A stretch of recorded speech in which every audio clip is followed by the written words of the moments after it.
నమస్కారం. ఘంటారావానికి స్వాగతం. ముందుగా ప్రధానాంశాలు.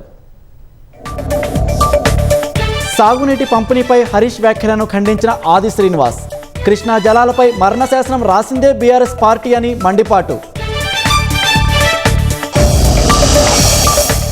గ్యాస్ సిలిండర్ల ధర పెంపుపై కాంగ్రెస్ ఆగ్రహం.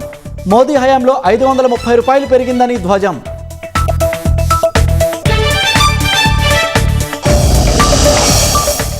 తమిళనాడు రాజకీయాల్లోకి మరో సినీ ప్రముఖుడు. తిరుచి ఈస్ట్ స్థానంలో లారెన్స్ పోటీ చేయనున్నట్లు ప్రచారం.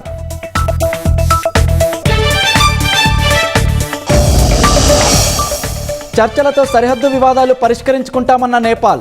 భారత్తో సరికొత్త బంధాన్ని నిర్మించుకుంటామని ఆశాభావం.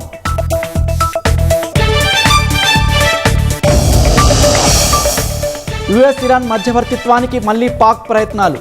మొస్తఫా ఖమేనీని కలిసేందుకు టెహరాన్ వెళ్లిన నఖ్వీ.